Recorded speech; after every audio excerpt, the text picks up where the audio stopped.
যারা 3 দিন আগে স্লোগান দেয় গাছের ডালে খাওয়া তারেক রহমান উমুক, যারা স্লোগান দেয় আমার ভাইয়ের রক্তে লাল তারেক রহমান উমুকের আল, যারা নোয়াখালীতে চিটাগাঙ্গে কক্সবাজারে মিটিং করিয়া বিশ্রী কুশ্রী স্লোগান দেয় আমাদের নেতা নেত্রীদের নামে, শহীদ জিয়াউর রহমানের ছবি যারা পদদলিত করে তারেক রহমান খালেদের ছবি, তাদের সাথে দেখে গিয়া বসে বসে হাসছে হাসছে কথা কয়। এর নাম যদি রাজনীতি হয়, এই রাজনীতি আমি করি না। জাতীয়তাবাদী শক্তি একটা রাজনীতি হতে হবে, যে রাজনীতির স্লোগান হবে তোমার আমার ঠিকানা পত্তা মেঘনা চোখ, তুমি কে আমি কে বাঙালি, এই স্লোগানটা থাকতে হবে এই দেশে। যদি জোর করে আটকানো হয় তাহলে এই দেশ সাম্প্রদায়িক শক্তির হাতে চলে যাবে।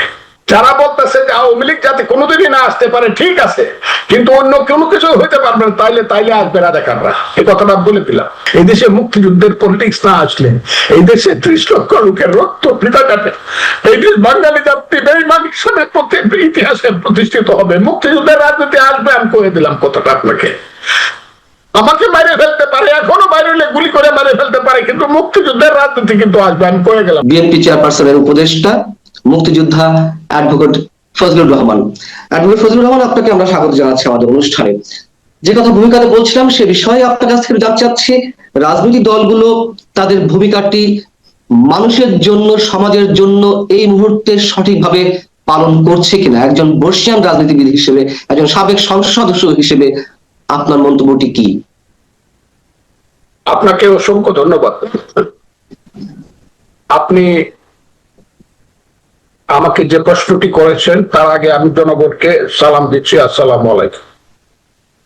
এখানে রাজনৈতিক দল আমার মতো করে বলবো না, রাজনৈতিক দলের যে সংজ্ঞা আছে পলিটিক্যাল সায়েন্সে, সেই সংজ্ঞা অনুযায়ী একটা দেশের একটা বিপর্যস্ত অবস্থায় অথবা বিপদগ্রস্ত অবস্থায় একটা রাজনৈতিক দল যে ভূমিকা পালন করা দরকার, সেই ভূমিকা পালন করার মতো কোন ধরনের যোগ্যতা, ইচ্ছা আমি রাজনৈতিক দলগুলোর মধ্যে দেখছি না।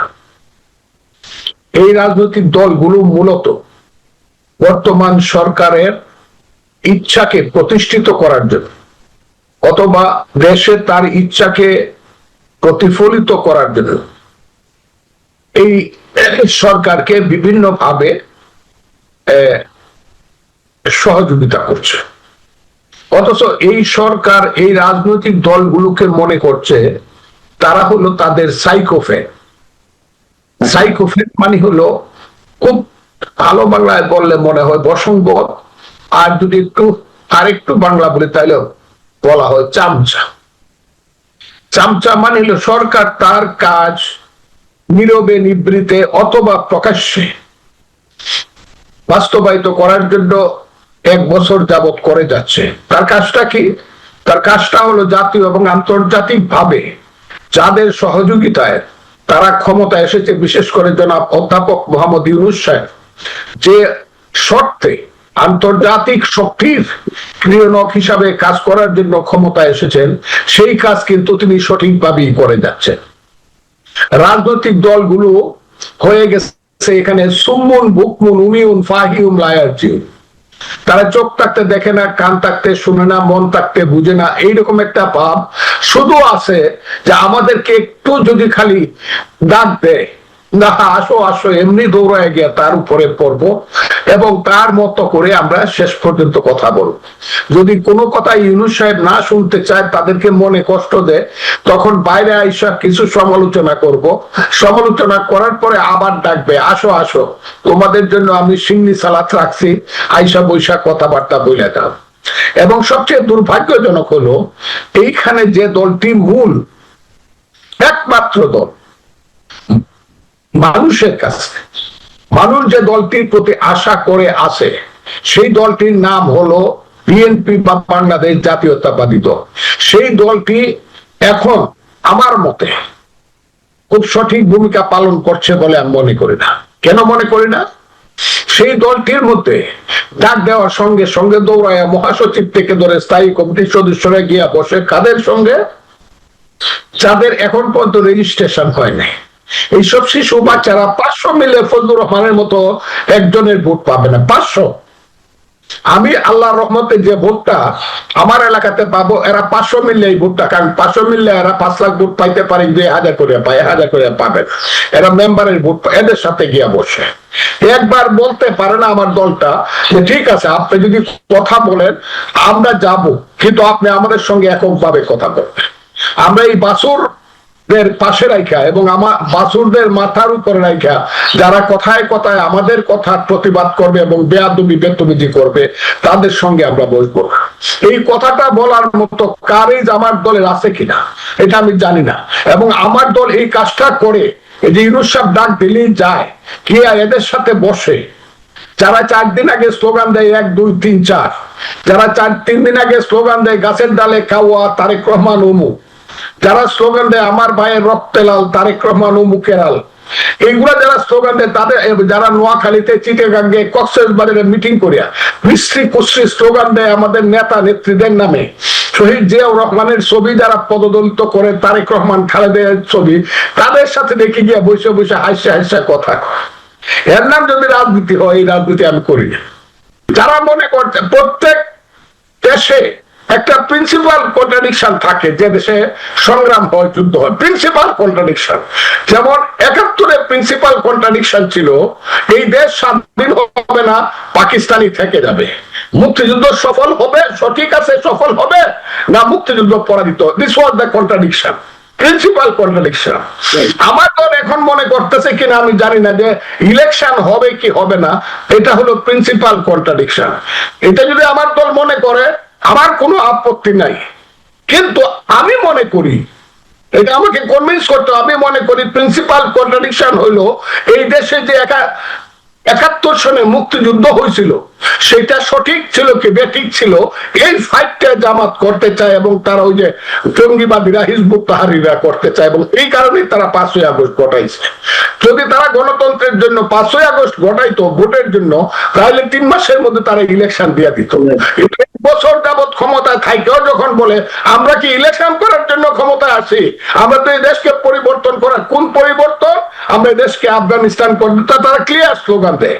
কাজে তাদেরকে জিজ্ঞাসা করতে হবে তোমরা কি প্রধান কন্ট্রাডিকশন কি 71 নিয়ে নাকি প্রধান কন্ট্রাডিকশন ইলেকশন নিয়ে। কাজে আমি মনে করি না যে এই জিনিসটা খুব সুষ্ঠুভাবে সমাধান হবে, কারণ ইউনূস সাহেব ওই যে শিয়ালের পিঠা ভাগ করার মতো ভাগ করে দিতেছে রাজনৈতিক দলগুলোকে, নিজে একটু বেশি কামড় দিয়ে ওজনতে হয়েছে না, তারপর না আরেকটু কামড় দেন তাহলে বলে ওজনতে হয়েছে না। কিন্তু কেন তারা ডক্টর মোহাম্মদ ইউনূসের এই ইচ্ছার প্রতিফলন ঘটাচ্ছে? আমি আপনাকে বলি করাচ্ছে এই কারণে, তারা মনে করতেছে যে ইউনূস সাহেবকে কোনোভাবে কনভিন্স করে সরকারের পক্ষে থেকে, যেহেতু ইউনূস সাহেব 15 ঘন্টা বিমানে উড়ে গিয়ে আমাদের নেতা জনাব তারেক রহমানের সাথে একটা কন্ডিশন করছে ফেব্রুয়ারির প্রথম সপ্তাহে 26 সনে ভোট নেবে, এই বিশ্বাসটা বিএনপি এখনো রক্ষা করতে চাচ্ছে এবং এই বিশ্বাসের মধ্যে বিএনপি আছে। কিন্তু এই বিশ্বাসের মধ্যে থেকে যদি দেখা যায়, কালকেও একজন বলছে, তাদের মন্ত্রিসভার খুব সিনিয়র মিনিস্টার বলছে চট্টগ্রাম বিমানবন্দর বিদেশিদের কাছে দিয়ে দেওয়াই উচিত। এই কথাটা যদি প্রতিবাদ করতে না পারে, যদি বিএনপিও মনে করে ইয়েস চট্টগ্রাম বিমানবন্দর বিদেশিদের কাছে দিয়ে দেওয়া উচিত, তাই তো সে তো কর্মীদেরকে বা নেতাদেরকে বা দলকে কনভিন্স করতে হবে, নাকি একা একা বললেই হবে ইয়েস আমরা একমত, ঠিক আছে সেটাই বলুক যে আমরাই একমত চট্টগ্রাম বিমানবন্দর বিদেশিদের হাতে চলে যাক, তাহলে তার প্রতিবাদ করা দরকার, দল তো প্রতিবাদ করা উচিত বলে আমি মনে করি। এগুলো তো বেসিক পলিটিক্স, এগুলো তো politics of existence of my country, আমার দেশের অস্তিত্বের প্রশ্ন এখানে। তারা কেন জিজ্ঞাসা করবে না সেন্ট মার্টিন দ্বীপ কি আমার দেশের ভিতরে আছে না বাহিরে চলে গেছে? এই ফাইট গুলো করবে না, খালি ইলেকশন ইলেকশন ইলেকশন, এইটাই কি হবে? আর ইলেকশন তো তারা দিবে না।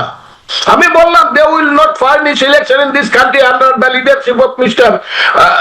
অধ্যাপক মোহাম্মদ ইউনূস। হবে না এই দেশে, আমি 61 বছরের আমার অভিজ্ঞতা দিয়া কইতাছি, এই দেশে ইলেকশন ইউনূস সাহেবের অধীনে হবে না। যে 71 সনের যুদ্ধ বিরোধীরা এই দেশটাকে সমস্ত কিছু বিনা নির্বাচনে গ্রাফট করে ফেলবে, এবং বিএনপি মনে করতেছে এতেই বুঝি একটা ইলেকশন হইলে আমাদের খুব লাভ হয়ে যাবে। যে জিনিসটা আমাদের মতন সাধারণ মানুষেরাও বুঝতে পারছে যে ডক্টর মোহাম্মদ ইউনূস সাহেব কোন অবস্থাতে নির্বাচন দিবে না, তার অধীনে কোনো নির্বাচনও হবে না। এই জিনিসটি আপনার দল এত পুরাতন এবং অভিজ্ঞ একটি রাজনৈতিক দল, তারা কেন এটি বুঝতে পারছে না? তারা কেন সেই নির্বাচনের জন্য সর্বান্তকরণের চাপটি প্রয়োগ করতে পারছে না? এই দলটা অনেক বড়, তো এই দলের সিদ্ধান্তটা একটু ধীরে, এবং সেই সিদ্ধান্তটা ধীরে হওয়ার কারণেই বুঝতে পারছে না, আমি বলবো না, হয়তো বা বুঝবে বা বুঝেছে, হয়তো বা স্টেপও নিবে, কিন্তু নিচ্ছে না। কিন্তু সময় যদি ফুরিয়ে যায়, সময় গেলে সাধন হবে না। এটা হলো শুদ্ধ গান। আরেকটা হইলো যে ওই যে কয়, থাকতে ক্ষুধা প্রেম ও সুধা পান করো রে পাগলাবো, দিন গেলে দিন আন পাবে না, ভাটায় যদি লয় যৌব। আমি বিএনপি বা আমার দল বা আমাদের যারা প্রগতিশীল দল আছে, এরা করে কি? এরা কি করে? কমিউনিস্ট পার্টি, পঞ্চ পার্টি, যে পঞ্চ পাণ্ডবের যে দল, কি দল বলে এটাকে? পঞ্চ পাণ্ডবের মান্না সাহেবদের নেতৃত্বে যে পঞ্চ পাণ্ডবের, হ্যাঁ, নাগরিক ঐক্য, মানে নাগরিক ঐক্য, নাগরিক ঐক্য, এবং পাঁচটা মিললে কিন্তু একটা নাম আছে, এটা তারা কি করে? বাম গণতান্ত্রিক জোট, এরকম হ্যাঁ, একটা আছে। তারা চুপ হয়ে গেল কেন? কি পাওয়ার? সিপিবি কিন্তু তারা ওয়াক আউট করেছে যে গণতান্ত্রিক কথিত ঐক্যমত্য কমিশনের বৈঠক চলছে, ঐক্যমত্য কমিশনের বৈঠক থেকে বেশ কয়েকবার ওয়াক আউট করেছে। তারা স্পষ্টভাবে জানিয়ে দিয়েছেন, সিপিবি রহিন হোসেন প্রিন্স উনি সংবাদ সম্মেলন করে জানিয়ে দিয়েছেন যে এইভাবে যদি হুটহাট করে ডাকা হয়, কোনো ধরনের আউটপুট না আসে মিটিং গুলোতে, তাহলে সিপিবি আর ঐকমত্য কমিশনের বৈঠকে আসবে কিনা ভেবে দেখবে, 5 বার ভাববে। তারা কিন্তু অন্তত এই কথাটা স্পষ্ট জানিয়ে দিয়েছে ঐকমত্য কমিশনের বৈঠকে। বলেছে সিপিবির সাধারণ সম্পাদক। কিন্তু যাদের কাছ থেকে কথা শুনতে চাইতাম, প্রিন্সের চেয়ে অনেক বেশি গুরুত্বপূর্ণ এবং নেতা, তারা কেন চুপ করে থাকে? কিসের আশায়? কিসের পাওয়ার আশায়? কি পাওয়ার আশায়? মিষ্টি মিষ্টি করে কথা বলে, ঘুরায় পেশায় একটা কথাই বলে, ইউনূস সাহেবই ভালো। এই কথা বললে তো হবে না। মিষ্টি মিষ্টি কথা বলে। আপনার কি মনে হয় তারা কেন কেন খোলামেলা ভাবে এখনো বলছে না? হ্যাঁ, একটা কথা আছে, দেখেন, কবিরা কিন্তু আগেই কয়ে গেছে, ধন্য আশা কুহুকিনি তোমারও মায়া। কবিরা কিন্তু ধন্য আশা করতেছে যে কেউ না কেউ মায়া করবে।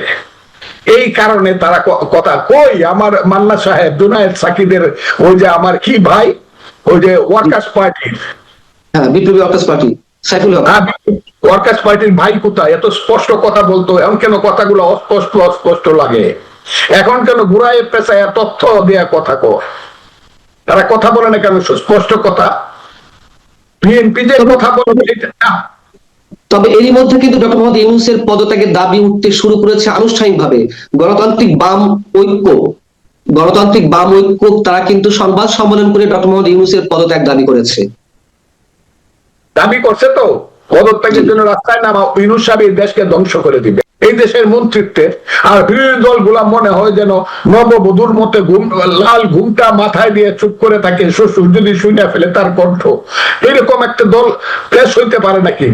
এখন বলবে এখন ইলেকশন দিবেন, ইলেকশন দিয়ে আপনি যান, আমরা রাজনীতিবিদরা দেখবো দেশ কি করা যায়। দেশটা রাজনীতিবিদরা চালাবে, ভালো অথবা মন্দ, দেশটা চালাবে রাজনীতিবিদরা। ওইরা না, এনডিওর কর্মীরা না। এগুলা বলতে চাই না, আমি অনেক বলছি এগুলা। ওই যে হাসি হাসি কথা বলে রাজাকার আলবদরের মেয়ে ছেলেরা, এগুলো ভালো লাগে না, ভালো লাগে না। এখানে এমন লোক আছে খুব গুরুত্বপূর্ণ, যে 8 সনে ইলেকশন করে 320 ভোট পাইছে। ওই ঢাকারই মুন্সিগঞ্জের একটা সিট থেকে অনলি 320টা ভোট পাইছে পার্লামেন্ট ইলেকশন করিয়া। এরা এখন বিশ্ববিখ্যাত নেতা এই সরকারে। মেম্বারই পাস করতে পারবো না, সে বলে 300 সিট পাইবো এনসিপি। এইসব কথা শোনার জন্য এখানে বসে আছি নাকি? হ্যাঁ, এইসব কিন্তু শোনার জন্য যুদ্ধ করছিলাম। এইসব ফালতু ফাত্রা ছেলেদের কথা শোনার জন্য, চক্রান্তকারীদের কথা শোনার জন্য, এইসব রাজাকার আলবদরের পার্টি জামাতদের এই দেশটাকে গ্রাস করার জন্য যুদ্ধ করছিলাম নাকি? আর বিএনপি চুপচাপ কথা বলে একটা ইলেকশন দেন, দেখি তো ইলেকশনটা দেয় কিনা। দিলে 100 বার সালাম করবো বিএনপি নেতাদেরকে। যে দিন ইলেকশন দেওয়ার কথা, ফেব্রুয়ারি মাসের প্রথম সপ্তাহে যদি ইলেকশন দেয়, বিএনপি আমার সিনিয়র নেতাদেরকে গিয়ে 100 বার সালাম করবো, মানুষ 100 বার। আমি একটু জানতে চাচ্ছিলাম অ্যাডভোকেট ফজলুর রহমান, মানে এখন সরকারের বিরুদ্ধে কথা বললেই ফ্যাসিবাদের দোষর ট্যাগ লাগিয়ে দেওয়া হয়, অথবা মানুষ মনে করে, মানে তারা মনে করে যে আওয়ামী লীগের পক্ষে কথা বলা হচ্ছে। কিন্তু এই যে আওয়ামী লীগের বিরুদ্ধে তারা এই কথিত ফ্যাসিবাদ বিরোধী ঐক্য গড়তে গিয়ে নিজেরাই যে ফ্যাসিবাদী হয়ে উঠছে, এই কথা যেমন অনেকে বলছেন, ঠিক এই জায়গাটিতে এসে সেই আওয়ামী লীগকে প্রতিরোধের নাম করতে গিয়ে আপনি যেটা প্রথমে বলছিলেন তার সাথে অনেকখানি মিলে যায় যে এই সরকারের সব ধরনের অপকর্মকে সমর্থন দিয়ে দেওয়া হচ্ছে। এতে করে কি আসলেই আওয়ামী লীগকে ঠেকানো সম্ভব? আমি আপনাকে একটু ক্লিয়ার বলি, আজকে প্রথম আলোটা দেখেন, দেখবেন একটা সাক্ষাৎকারে আমাদের মহাসচিব জনাব মির্জা ফখরুল ইসলাম আলমগীর বলছে দেশে দক্ষিণপন্থী রাজনীতির উত্থান ঘটেছে। আপনি দেখে থাকেন, আমি যদি জনাব ফখরুল ইসলাম আলমগীরকে জিজ্ঞাসা করি, আপনি তো এক সময় বামপন্থী রাজনীতি করতেন, আমার দলের নেতা, আমার নেতা, বয়সে আমার চেয়ে উনি 1 বছরের বড়, অনলি 1 বছরের বড়, উনি 63 সনে এসএসসি করছেন, আমি 64 সনে করছি। সেই ফখরুল ইসলাম আলমগীর সাহেব আমার নেতাকে আমি জিজ্ঞাসা, দক্ষিণপন্থী রাজনীতি উত্থান ঘটলো কেন? এখান থেকে ফিরত আসার পথ কি বিএনপি সরকারে গেলে হবে? না, এখানে মধ্যে একটা ঘর তুলতে হবে, মধ্যপন্থী রেডিক্যাল একটা ঘর তুলতে হবে যদি দেশ বাঁচাইতে হয়, নাহলে দেশ বাঁচবে না, এই দেশ হয়ে যাবে আফগানিস্তান, এই দেশ সাম্প্রদায়িক। এইখানে আওয়ামী লীগ আসবে না, হাসিনাদের পলিটিক্স এই দেশে। আমি বলছি 10 বছরের মধ্যে আওয়ামী লীগের লেখতে 10 বছর লাগবে। ওই সব চোর চোরটা সালমান রহমানদের যে রাজনীতি, হাইব্রিডদের চলবে না, কিন্তু জাতীয়তাবাদী রাজনীতি। কোন জাতীয়তাবাদী রাজনীতি? এখানে বাংলাদেশের জাতীয়তাবাদের পক্ষে আছে বিএনপি, ইসলামী রাজনীতির পক্ষে আছে জামাত সহ দলগুলো, কমিউনিস্ট বামের পক্ষে আছে কমিউনিস্ট পার্টির দলগুলো বা পাশদ সহ এরা। এখানে বাঙালি জাতীয়তাবাদের একটা পার্টি লাগবে না? যদি না হয় তাহলে তো দক্ষিণপন্থী উত্থান হবে, এবং এখানে বাঙালি জাতীয়তাবাদী রাজনীতির একটা ঘর ঘর এখানে হইতে হবে। Not Hasina, not Awami League. এটা যারা বলে আমি নো, তা না হলে এদের জামাত নিয়ে এই দেশ সাম্প্রদায়িক শক্তি নিয়ে যাবে। ওই যে ওইটাকে সবাই মিলে ওইটা বাদ দাও, ওইটা বাদ দাও না, বাঙালি জাতীয়তাবাদী শক্তি একটা রাজনীতি হতে হবে, যে রাজনীতির স্লোগান হবে তোমার আমার ঠিকানা পত্তা মেঘনা চোখ, তুমি কে আমি কে বাঙালি। এই স্লোগানটা থাকতে হবে এই দেশে। যদি জোর করে আটকানো হয় তাহলে এই দেশ সাম্প্রদায়িক শক্তির হাতে চলে যাবে। এটা বিএনপি যদি মনে করে আমরা থাকলে থাকবো, না হলে জাগা রাজাকাররা, তাইলে আমার কোনো কথা নাই। কিন্তু যদি মনে করে আমরা থাকবো আর আমরা না থাকলে আরেকটা জাতীয়তাবাদী শক্তি, ভালো শক্তি নয়, হাসিনার আন্ডারে 15 বছরের যে শক্তি, সেটা আমি বলছি না, একটা ভালো শক্তি থাকবে, তাহলে বাঙালি জাতীয়তাবাদী রাজনীতি যার স্লোগান হবে তোমার আমার ঠিকানা পদ্মা মেঘনা যমুনা, তুমি কে আমি কে বাঙালি, বাঙালি স্লোগানটা থাকবে। না হলে এখানে দক্ষিণপন্থী রাজনীতির উত্থান ঘটবেই জনাব ফখরুল ইসলাম আলমগীর। ধরে নিতে পারি যে আওয়ামী লীগ ঠেকানোর নামে প্রকারান্তরে সাম্প্রদায়িক শক্তির উত্থানই ঘটছে। যারা বলতেছে যে আওয়ামী লীগ যাতে কোনোদিনই না আসতে পারে, ঠিক আছে, কিন্তু অন্য কোনো কিছু হইতে পারবে না, তাইলে আসবে রাজাকাররা, এই কথাটা বলে দিলাম। এবং বিএনপিতে যারা ওই যে কথা বলে না, যারা মুক্তিযোদ্ধা আছে, বীর উত্তম, বীর বিক্রমরা, এদেরকে বলবো এই তোরা তওবা কর, কেন তোরা অস্ত্র নিয়ে যুদ্ধ করছিলেন? এই দিনটা কিন্তু আসবে, আমি বলে দিলাম, এবং আসতেছে। যদি এখানে রাজনীতিতে বাঙালি জাতীয়তাবাদী শক্তি, আমি আবারও বলছি, no Hasina, no hybrid, no স্বৈরাচার, নো ফ্যাসিস্ট, কিন্তু ভালো মানুষের যদি রাজনীতি না থাকে তাইলে এই দেশে এসছে। কিন্তু রাজনীতি দেশে আসবে, প্রগতিশীল গণতান্ত্রিক রেডিক্যাল মুক্তিযুদ্ধের পলিটিক্স এই দেশে আসবে। এই দেশে মুক্তিযুদ্ধের পলিটিক্স না আসলে এই দেশে 30 লক্ষ লোকের রক্ত বৃথা যাবে। এই দেশ বাঙালি জাতি বেঈমানির সাথে ইতিহাসে প্রতিষ্ঠিত হবে। মুক্তিযুদ্ধের রাজনীতি আসবে, আমি কয়ে দিলাম কথাটা আপনাকে। আমাকে বাইরে ফেলতে পারে, এখনো বাইরে হলে গুলি করে বাইরে ফেলতে পারে, কিন্তু মুক্তিযুদ্ধের রাজনীতি কিন্তু আসবে, আমি কয়ে গেলাম কথাটা। সেই রাজনীতি খুব দ্রুত আসবে, সময়ের বাইরে কোনো কিছুই হয় না, সময়ের ভিতরেই আসবে সেই রাজনীতি আসবে। কারণ আমি আশাবাদী শুধু না, আমি অভিজ্ঞ মানুষ, 61 বছর যাবত রাজনীতি করি, যেটা বাংলাদেশে এখন আর কেউ নাই। 2-3 জন যারা আছে, কেউ মরে গেছে আর কেউ জেলে আছে। আমার চেয়ে বেশি রাজনীতি করা মানুষ, 61 বছর রাজনীতি করা মানুষ বাংলাদেশে। Direct politics, it's a continuous process of politics in my life. একদিনের জন্য রেস্ট নেই না, 61 বছর পলিটিক্স করছি। আমি বললাম পলিটিক্স আসবে, এবং সেটা মুক্তিযুদ্ধের পলিটিক্স। একটা পলিটিক্স থাকবে, সেটা হলো ইসলামের নামে যদি তারা মডার্ন পলিটিক্স করে, তারা যদি রিয়েল পলিটিক্স করে, সেই পলিটিক্সটাও থাকবে। আর যদি সাম্প্রদায়িক পলিটিক্স করে, তাইলে এই দেশ সারা জীবন গন্ডগোল থাকবে। আর যারা নদীর উত্তর পারে গেলে কয় মুক্তিযুদ্ধ, আর দক্ষিণ পারে গেলে কয় ইসলাম, এদের পলিটিক্স থাকবে না। অ্যাডভোকেট ফজলুর রহমানের চোখের পানির কাছে আমাদের নিশ্চয় আর কিছু বলা থাকে না। তার চোখের পানিতে আমরা সব কথা বুঝে নেওয়ার চেষ্টা করব, এটুকুই আমাদের আহ্বান। ভালো থাকুন, আল্লাহ